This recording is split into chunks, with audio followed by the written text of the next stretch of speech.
What if humanity's first sin wasn't about a forbidden fruit at all, but about eating something that was never meant for us?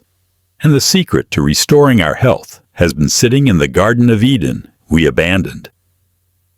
I am Ethan Marshall, a 60-year-old physician in the United States. And today, I want to share with you a perspective that may surprise many people. The story of Adam and Eve in the Garden of Eden isn't just a religious teaching, but also contains a forgotten health secret humanity has overlooked for thousands of years. What has always troubled me is that sometimes the truth about health doesn't lie in laboratories or advanced technologies, but in an ancient story we think is meant only for children. If these insights bring value to you, please subscribe to the channel, hit like, and share, so we have more motivation to continue producing genuine and useful content for your natural healing journey. When I look back at the story of the Garden of Eden, I can't help but wonder, is it merely a moral metaphor? Or is it also a subtle reminder of the primal connection between humans and nature? Throughout many years working with middle-aged and older patients, I've heard countless confessions that they feel their bodies are heavy, slow, or not themselves anymore. Whenever I hear this, I think of the earliest image of human beings, living lightly in nature, eating the simplest foods, and not being burdened with layers of processed foods that overwhelm the modern body. I want you to imagine a moment from that ancient story. Human beings living in a garden full of fresh fruit, herbs, and pure water. Everything clean and in harmony with the body's design. When you picture that scene, does it feel familiar? Even after thousands of years, the human body still carries that original blueprint. That is why this biblical story is not only about the beginning of humanity, but also a reminder of the root of health. Our bodies function best when they live in alignment with the environment they were created for. Many of my patients tell me they feel as though their bodies are trying to return to something basic, but they don't know where to begin. And I always tell them that sometimes the journey doesn't start with adding more. It starts with going back to the simplicity our ancestors lived by, back to foods that carry the breath of nature, back to the harmony that the Garden of Eden story has preserved until today. Before we continue exploring the deeper layers, I want to ask you a question. When you think about the Garden of Eden, what intrigues you more? The hidden health message behind the ancient story. B. The true meaning of original foods.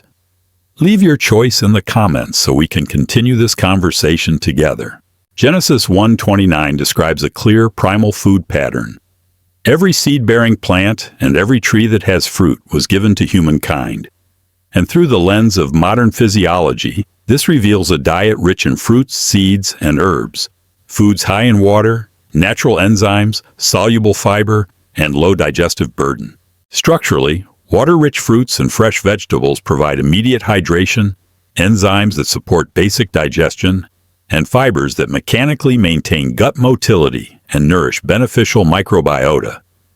Seeds provide essential fatty acids, plant proteins, and minerals, while herbs offer phytochemicals with antioxidant and immune-modulating properties.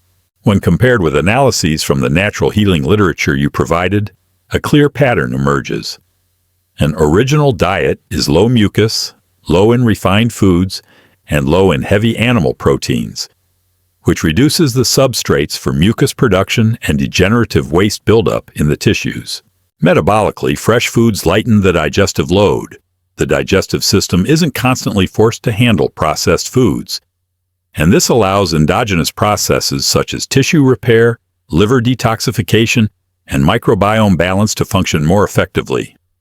Books like Eating for Healing and Rational Fasting describe noticeable improvements within weeks of shifting toward less processed foods, reduced bloating, better sleep, and clearer mental energy. On the microbiome level, plant-based fresh foods increase beneficial bacterial diversity, reduce sugar-loving populations and inflammatory metabolites, and relieve toxic pressure on the liver and immune system. aligning with ancient healing traditions' emphasis on morning purification. Clinically, this original dietary pattern offers highly bioavailable micronutrients. Vitamins and minerals from fresh foods are often easier to absorb, and consuming enzyme-rich foods reduces the metabolic burden on internal enzyme production, which is especially valuable for older adults with declining enzymatic activity. Clinical observations in the text you provided note that people transitioning to more fruits, vegetables, and seeds often experience mild reductions in chronic inflammation, digestive improvements, and increased daily energy. However, the transition should be individualized. Returning to an original diet requires a stepwise approach to maintain energy and micronutrient balance.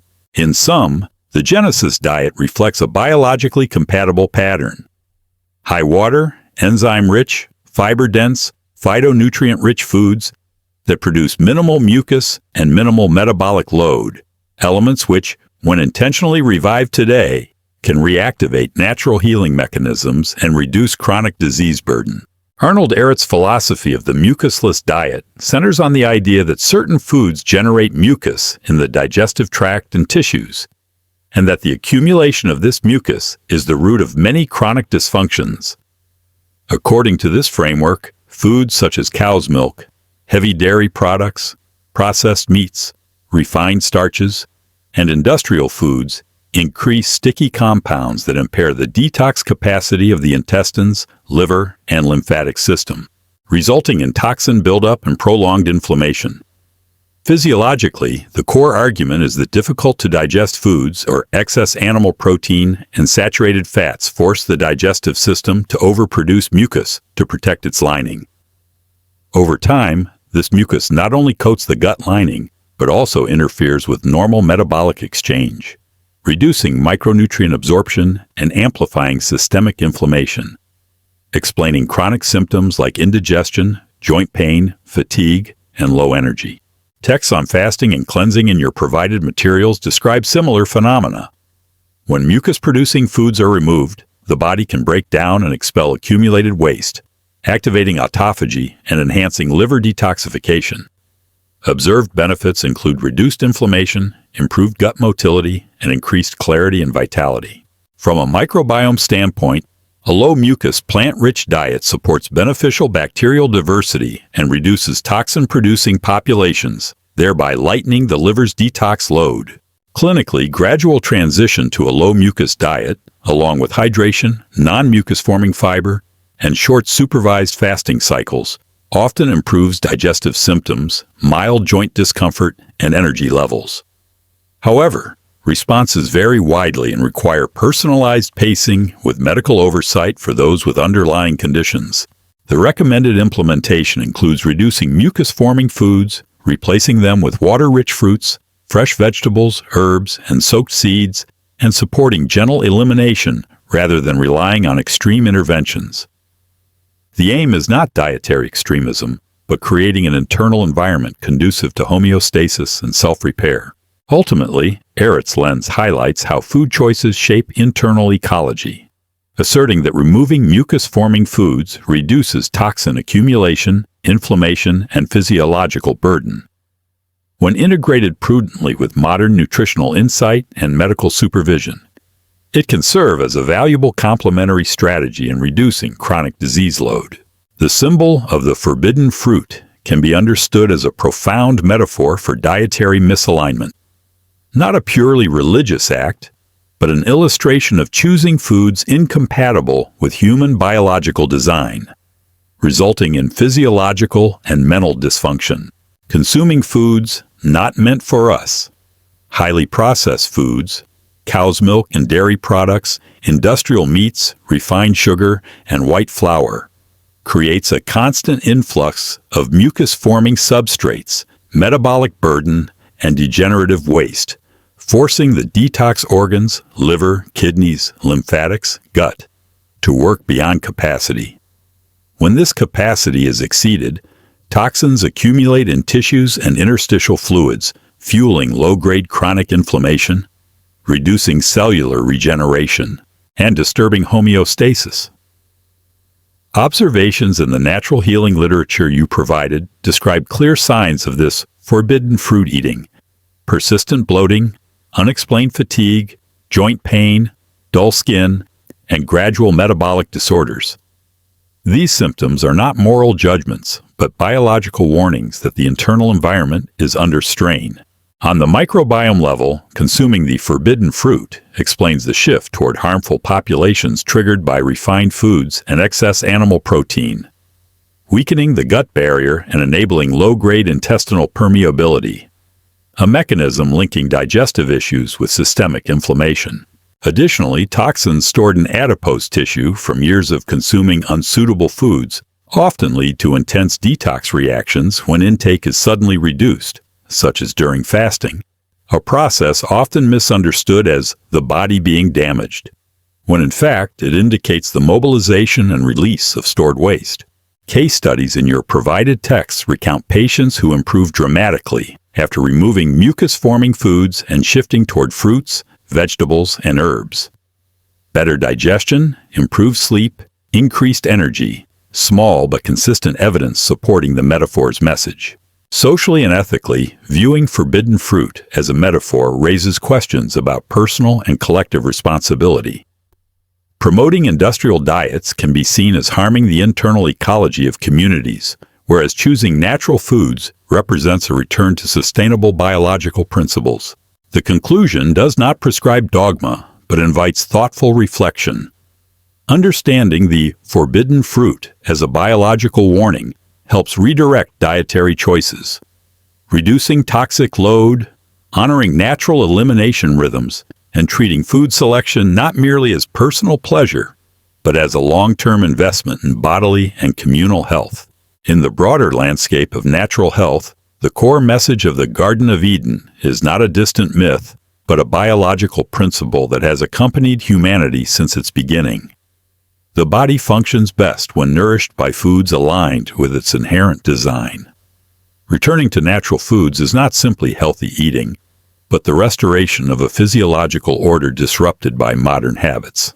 When humans drift away from the primal forms of food, fresh fruits, herbs, water-rich vegetables, and toward processed, refined, or mucus-forming products, they also drift away from the body's innate capacity for self-regulation. Classical healing texts show that sustainable health comes not from quick fixes, but from harmonizing food choices with the body's natural needs, allowing detoxification, repair, and homeostasis to operate optimally.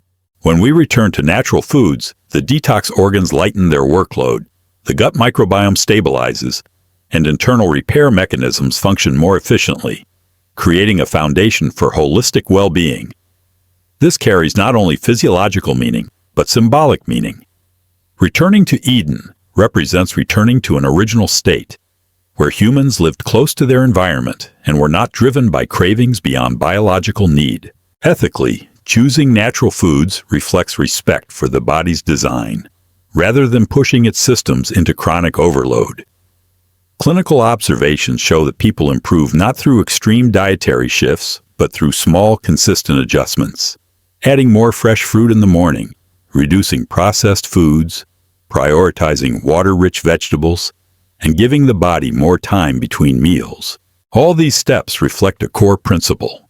Healing occurs when the body is placed in conditions that align with its natural blueprint. Thus, returning to natural foods is not only a nutritional strategy, but a journey back to clarity, where we recognize that what truly nourishes us is not complexity, but the simple gifts present since humanity's earliest days. In this spirit, the concluding message becomes clear. Health is not a reward for following trends, but the outcome of respecting natural laws. And the path back to Eden, symbolically and biologically, begins with daily choices, where each meal becomes an act of restoring balance between the human and the body it inhabits. Throughout this exploration of the nutritional sin in the story of Adam and Eve, we discover that the core message isn't mythical, but a simple and profound truth.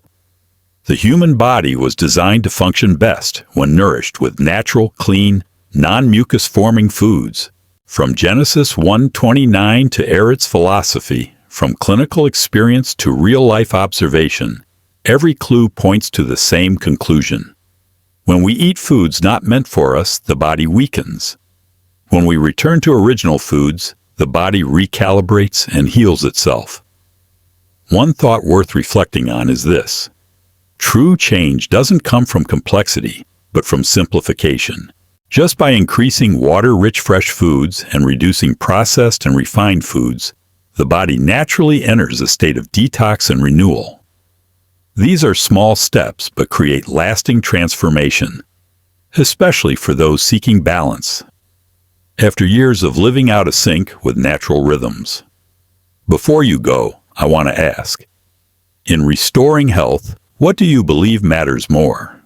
Changing the food or changing the mindset about food? Share your thoughts below.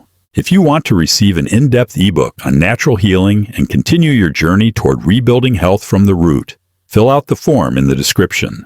And don't forget to subscribe, like, and share the video so we can continue spreading meaningful content.